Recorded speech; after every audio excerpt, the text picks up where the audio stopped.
এয়া হল এলডোৰাডো গেষ্ট হাউস আমাৰ এই মফিদুল ভাই ৰুম এটা লৈ থৈ দিছে মোৰ কাৰণে সেইটো ৰুমত মই থাকিম মফিদুল ভাই থাকিব আৰু এজন লগত আছে বলক ৰুমৰ ভিতৰত মই দেখাই আছো মোৰ কাৰণে ইমান মজা ৰুম এটা লৈ থৈ দিছে না মই ভবাই নাই দেই সঁচা কথা মফি ভাল ৰুম মজা ৰুম এইটো আমাৰ ৰুম হয় হা এইটোৰ ওপৰত আমি থাকিম মোৰ লগত থাকিব কোনে কোনে আমাৰ মফিদুল ভাই আছে একচুয়ালি মফিদুল ভাই কিন্তু আজি আমাৰ গেষ্ট হয় নহয় গেষ্ট মানে কি এইটো নহয় এটা একদম যুক্তি নোহোৱা কথা কৈছে আজি এইটো মানে একদম যুক্তি নোহোৱা কথা ভাইক লৈ কেনে মই শিলং ফুৰিব আহিছো হা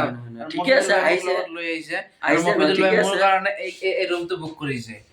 এই ৰুমটো দেখিছে জানো এই ৰুমত মফিদুল ভাই মোৰ কাৰণে বুক কৰিছে আৰু এইটো ৰুমত মই থাকিম আজি এইটো বিছনা চাওক এই বিছনাত থাকিম আমি তিনজন থাকিম এয়া কি নাম আছে এটা নাম পাহৰি গৈছো হুছেইন ভাই আছে মফিদুল ভাই আৰু মোৰ নামটো আপোনালোকে ৰুম হয় ঠিক আছে আৰু এই গেষ্ট হাউচৰ নাম হৈছে এলডোৰাডো গেষ্ট হাউচ এতিয়া আমি যাই আছো বলক আৰু দেখাম কালি যাম বহুত জেগাত যাম কালি আমি